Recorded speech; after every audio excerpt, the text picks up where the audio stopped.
नमस्कार, myself Ganesh Kumar, practising structural engineer. बहुत सारे लोग जब बिल्डिंग कंस्ट्रक्शन करने जाते हैं तो उनको एक प्रॉब्लम आती है कि कॉन्ट्रैक्टर का सिलेक्शन कैसे करें।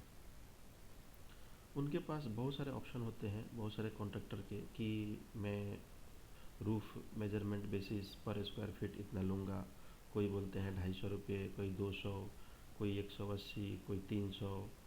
इस तरीक़ा के उनके रेट्स होते हैं।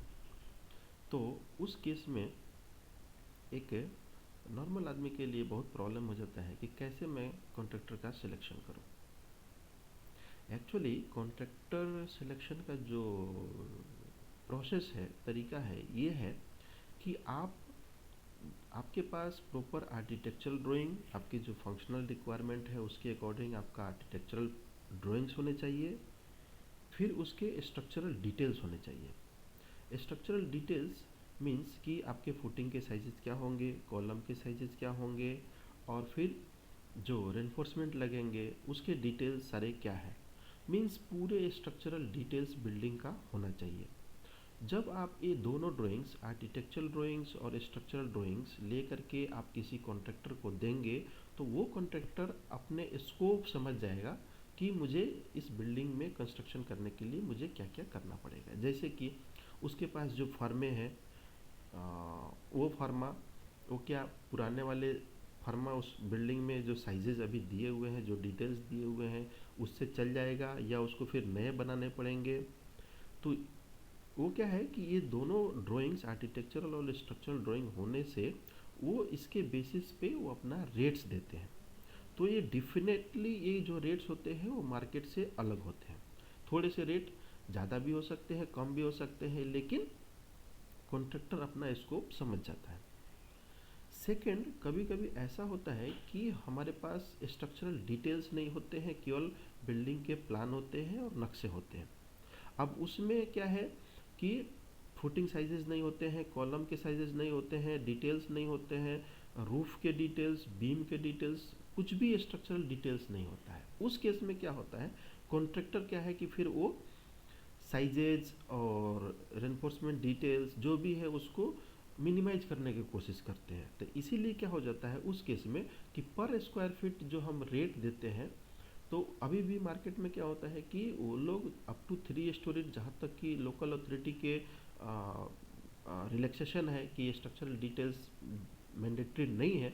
सपोज 1 स्टोरी, 2 स्टोरी, कहीं कहीं किसी किसी अथॉरिटी में अप टू 3 स्टोरी तक का भी रिलैक्सेशन है।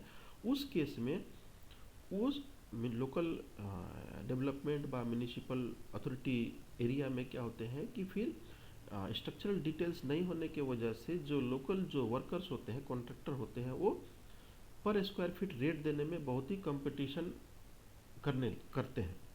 तो उस केस में क्या होते हैं कि column, number of columns and foundation size, reinforcement details में बहुत ही ज़्यादा कॉन्ट्रैक्टर एक्चुअली थोड़े बहुत कंप्रोमाइज़ करने लगते हैं, जिससे क्या होता है कि बिल्डिंग के सेफ्टी में प्रॉब्लम आने लगती है और जो बंदे उसमें रहेंगे उनके भी लाइफ को वर्स्ट केस में, लाइक ड्यूरिंग अर्थक्वेक, उनके लाइफ को भी रिस्क हो सकता है। तो इसीलिए मैं सजेस्ट करूंगा कि जब भी आप किसी कॉन्ट्रैक्टर को हायर करने जाएं तो आप 2-4 कॉन्ट्रैक्टर से रेट लें।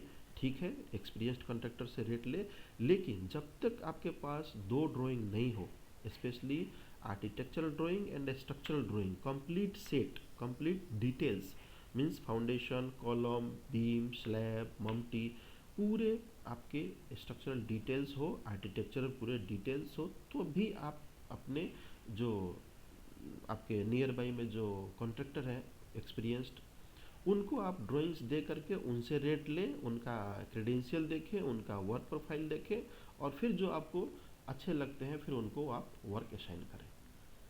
आप विदाउट स्ट्रक्चरल ड्राइंग, जो नॉर्मल प्रैक्टिस है जो खास करके कॉन्ट्रैक्टर का और कुछ टेक्निकल लोगों का, तो आप वैसे रेट में काम न कराएं जिससे कि आपकी बिल्डिंग के सेफ्टी में कंप्रोमाइज़ हो और आपके लाइफ को रिस्क हो। तो मैं आशा करता हूँ कि ये जो पब्लिक इंटरेस्ट में जो ये कॉन्ट्रैक्टर सिलेक्शन के लिए क्या क्राइटेरिया होने चाहिए, कैसे करना चाहिए, ये वीडियो आपको अच्छा लगेगा, आप इसका लाभ उठाएंगे। Thank you so much.